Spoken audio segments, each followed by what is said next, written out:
Hello and welcome to another presentation on the fundamental principles of microeconomics. Today's presentation is on Walrasian equilibrium. This is part one of a two-part presentation.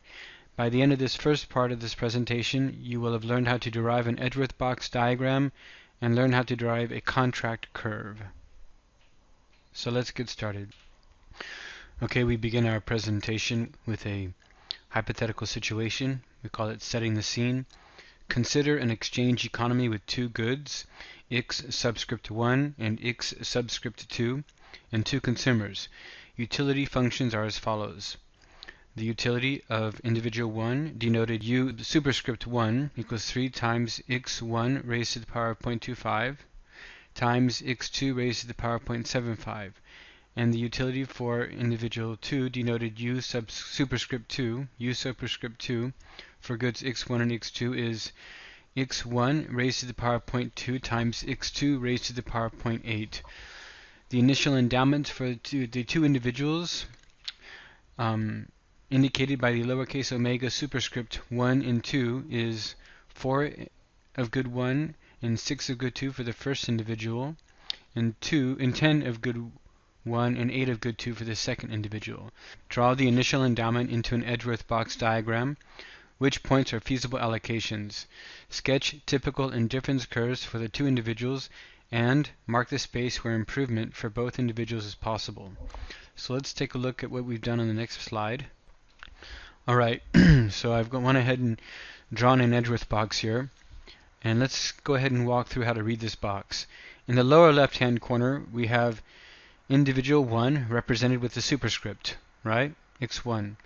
And this bottom axis right here represents good 1, the allotment of good 1, and the vertical axis represents the allotment of good 2.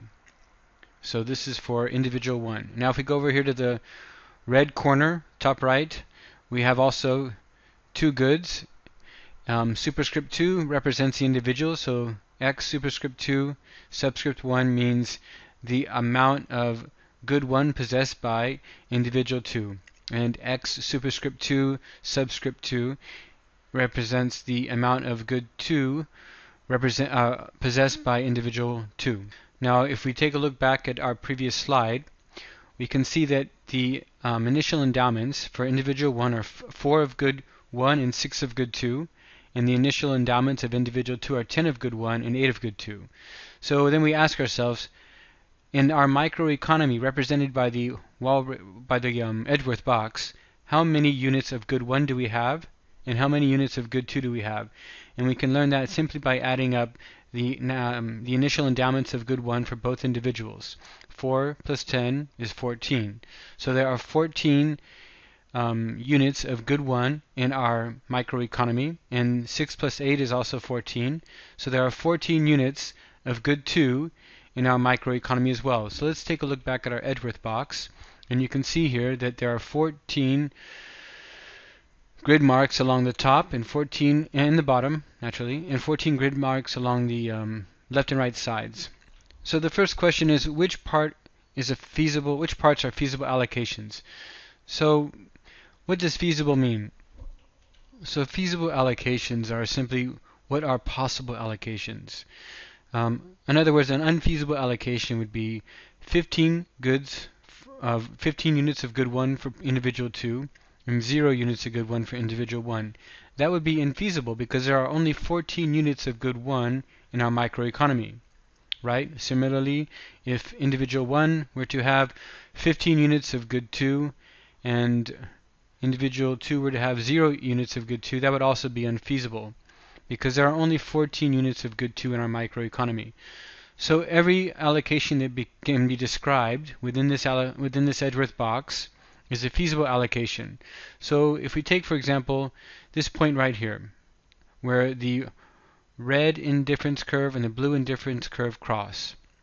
At this allocation, individual 1 has a little bit less than 5 units of good 1, right? Which means that individual 2 has a little bit less than, individual 2 has a little bit more than 9 units of good 1. So, right? So 9 and 5 is 14. Therefore, it's a feasible allocation. And then if we look on the axis for good 2, individual 1 has just a little bit more than 6 units of good 1, and individual 2 has just a little bit less, than 8 units of good 2, right here. So this is how an Edgeworth box is drawn, and any feasible allocation can be described within the Edgeworth box.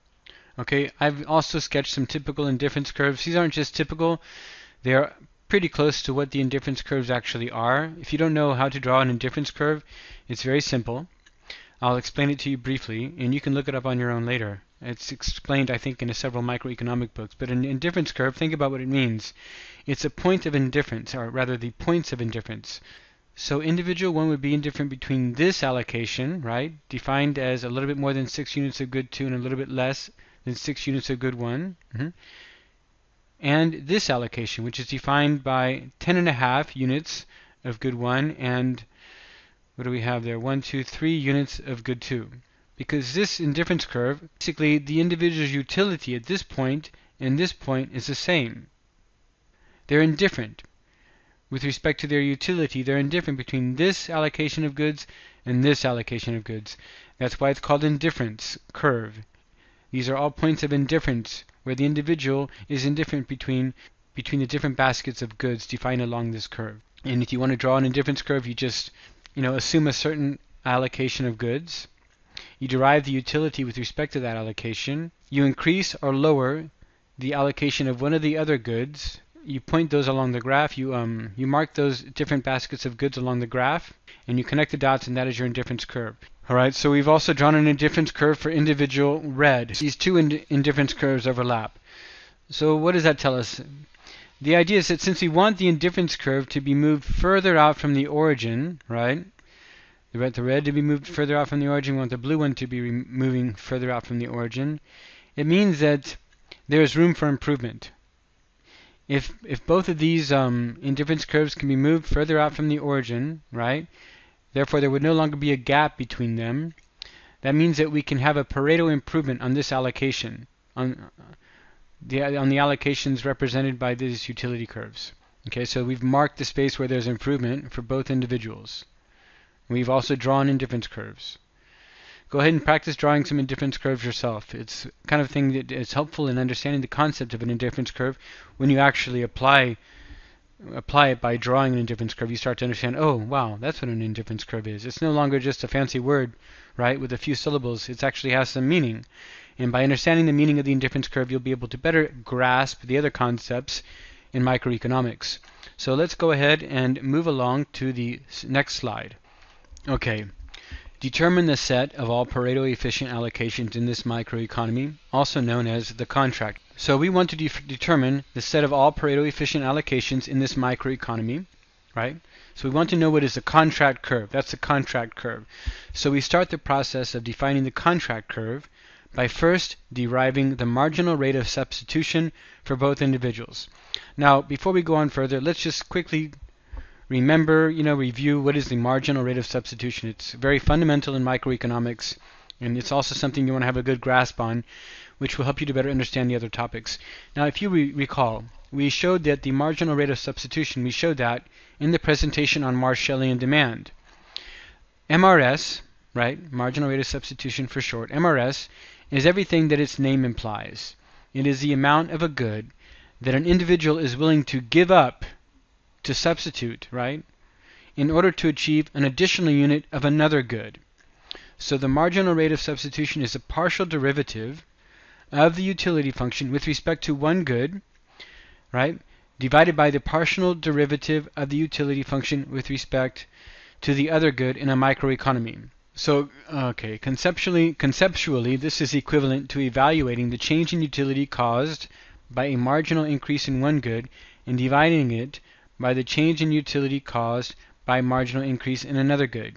Okay, keeping in mind that an indifference curve is characterized by the marginal rate of substitution. So mathematically, the marginal rate of substitution looks like this. Okay, marginal rate of substitution for goods x1 and x2 equals the derivative of the utility function of individual 1 with respect to good 1 divided by the derivative of the utility function of individual 1 with respect to good 2. Okay? Let's go to the next page. Alright, now we are going to derive the marginal rate of substitution for individual 1. The utility of individual 1 for goods x1 and x2 is written right here. We've talked about it earlier. It's 3 times x1 raised to the power of 0.25 times x2 raised to the power of 0.75. When we derive that with respect to x1, we're going to get 0.25 times 3 times x1 raised to the power of negative 0.75 times x2 raised to the power of 0.75. When we derive it with respect to x2, we're going to get 0.75 times 3 times x1 raised to the power of 0.25 times x2 raised to the power of negative 0.25. And as we say here, we're going to divide them. Derivative of utility with respect to x1 divided by the derivative of the utility function of individual 1 with respect to x2 is this function, or this term right here. And when we simplify it, it becomes this term, x2 divided by 3 times x1 equals a marginal rate of substitution for individual 1.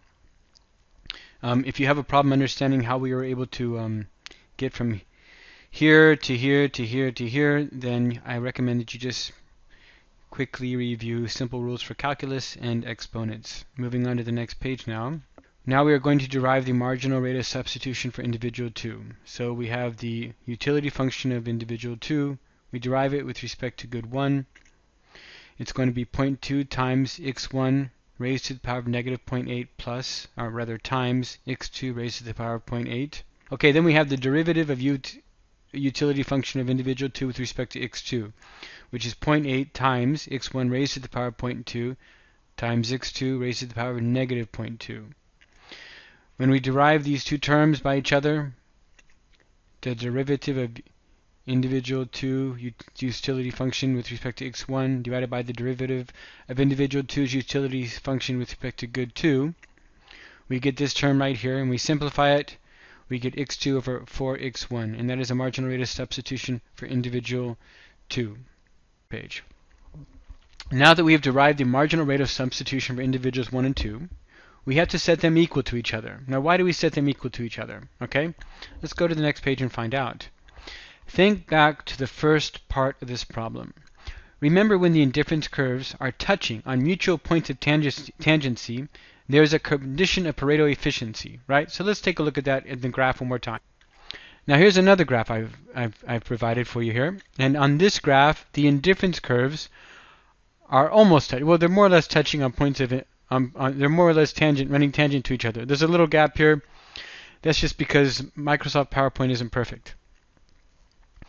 So they're supposed to be touching. Imagine that they are. So this is where this is a point of Pareto efficiency, basically. So we're setting the marginal rates of substitution, right, equal to each other, so that we can have the indifference curves just touching at points, just touching at this point of tangency. We've already established that the indifference curve is characterized by the marginal rate of substitution. Okay. Now we went ahead and we derived the marginal rates of substitution for both individuals. And now we set them equal to each other. So we want to, and the reason we do that is because we want to have a condition where both indifference curves are touching at mutual points of tangency. Therefore, there will no longer be room for improvement of good 1 or good 2 in their utility without taking away some of the utility from the other individual. And that's why this is a Pareto efficient allocation. Let's go back up to our slide. So no more room for mutual improvement. Now, keeping in mind that any given indifference curve is defined by the marginal rate of substitution, that's what we were just talking about. When we set the marginal rates of substitution equal to each other, we are, as I just said, in essence, setting the indifference curves equal to each other at their points of mutual tangency. That way we're satisfying the condition of Pareto efficiency. When the indifference curves are touching and they're running tangent to each other, they can't just be overlapping, they've got to be running tangent to each other, there is no more room for improvement for either individual without taking away some of the utility of the other individual. Okay, that's what Pareto efficient means. No person can improve without having a negative effect on the other person. Now note that each individual has an infinite amount of indifference curve. We begin by implementing the condition of feasibility. So we talked about feasibility earlier a little bit. Let's talk about it now some more. Feasibility simply defines what can be done. In our case, the trade of goods is limited by our microeconomy. How many units of good X1 and good X2 that can be traded is limited by the total amounts of good X1 and X2 within our microeconomy. If you go to, Professor Korn likes to give this example. It's very nice. When you go to a party, one person brings cheese, the other person brings crackers. So one person brings vegan. I'm a little bit vegan, right? So one person brings 7 blocks of vegan cheese, and one person brings 7 boxes of crackers. So then they want to trade, right? Because that's just how it works. Crackers without cheese and cheese without crackers, you're not going to get very far. So they decided to want to trade, but you're not going to be trading more than 7 boxes of crackers. In the end of the trading, no one's going to have more than 7 boxes of crackers or more than 7 boxes of vegan cheese. So feasibility in our case, right, it just means how many units of good can be traded. Okay, so let's see what that means for us while we want to derive the contract. The endowment for individual 1, okay, omega lowercase superscript 1 is 4,6, and the endowment for individual 2, omega lowercase superscript 2 is 10,8. From this information, we can derive the total quantities of good X1 and X2 within our microeconomy. So the total quantity of good X1 is 10 plus 4, 14, and good 2 is 6 plus 8, which is 14. So let's go to the next page. This leads us to the following. We can understand, therefore, that since the endowment of good 1 for individual 1 plus the endowment of good 1 for individual 2 is equal to 14, and we can write the endowment of individual 2 in terms of the endowment of individual 1. Okay, that's what we've done here. We've written the endowment of individual 2 in terms of endowment for individual 1. So the endowment of individual 2 of good 1 is 14 minus the endowment of individual 1 for good 1. And down at the bottom, the same thing applies. It's analogous. The total quantity of good 2 within our microeconomy is the endowment of individual 2 of good 2 plus the endowment of individual 1 of good 2, which is equal to 14. Okay, so therefore we can write the endowment of individual 2 for good 2 in terms of the endowment of individual 1 for good 2. So the endowment of individual 2 for good 2 is equal to 14 minus the endowment of individual 1 for good 2. So this is important. Using the feasibility conditions, we set MRS1 equal to MRS2. So these are our marginal rates of substitution for individuals 1 and 2. We already derived them earlier.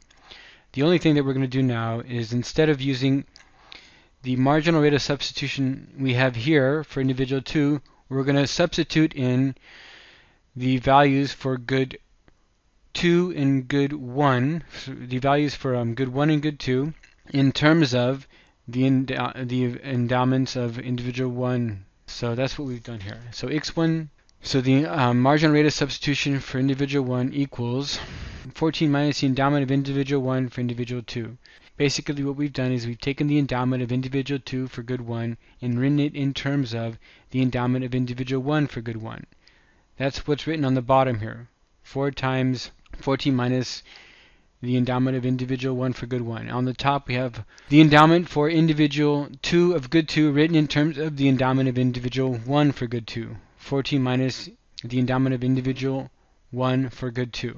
Okay, then we cross multiply the denominators so that we have no more fraction. Cross multiply that out, so 3x11 over here, and 4 times open bracket 14 minus x11 close bracket over here. We're going to get this right here. Alright, so we distribute x12 and 4 and 3x11 we distribute, and we're going to get 56 times x superscript 1 subscript 2 minus 4 times x superscript 1 subscript 1 times x superscript 1 subscript 2 equals 42 times x superscript 1 x subscript 1 minus 3 times x superscript 1 x subscript 2 times x superscript 1 x subscript 2. Subtract like terms. So Basically, we're adding this term, 3 times x11, x12 to both sides of the equation. So it's going to disappear over here, and then this 4 is going to become a negative 1, right? So 56x superscript 1 subscript 2 minus x11, x12 equals 42 times x11. Factor out x12. x12 times 56 minus x11 equals 42 times x11. Alright, so we had x12 times open brackets 56 minus x11 close brackets equals 42 times x11. Alright. Divide out the equation by 56 minus x11. We're going to have x12 by itself. So we're defining x12 in terms of x11. And this is the contract curve, okay? Now, something to keep in mind here, there's only one contract curve.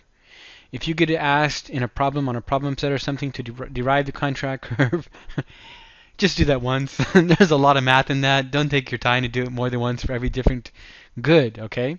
There's only one contract curve, but it can be defined for goods x11, good x22, good x12. It can define for the different goods that are in the microeconomy. Now, the contract curve satisfies two conditions simultaneously, okay? First of all, it is a set of all Pareto efficient allocations between two or more individuals, and it is a point of tangency between all indifferent curves in a microeconomy. And that's the end of part 1. But before we end it, I want to just go back really quick and look at our graph to show you what that means in our graph. Okay, here we go. So this is the contract curve. I went ahead and drew it out. It's very easy to draw out. You just take your contract curve, plug in a certain endowment for good x11, and then you get a corresponding endowment for good x12, and you do that all along for all levels of good x11 until you have 14, and you plot your points on the graph, you draw a line to connect the dots, and that's going to be your contract curve, which you're going to ask to be deriving it, to draw it. Okay? There are 14 different allocations of good x11. So you plug in that equation, all the different 14 allocations for good x11, and solve it for each different allocation, right? So you'd have the first one, 42 times 1, 56 minus 1, divided by 56 minus 1 is going to give you a value for x12. Then 42 times 2 divided by 56 minus 2 will give you another value for x12. So on and so forth until you get 14. You plop your lines on the graph, connect them with the dots, and there's your answer. If you ever have to draw or sketch a contract curve. Okay. Now what we've done is we went ahead and drew our contract curve using the marginal rates of substitution, setting them equal to each other, right? So we have defined the Pareto efficient allocations in our Edgeworth box. And that is the end of part 1 of our presentation. Thank you very much and have a nice day.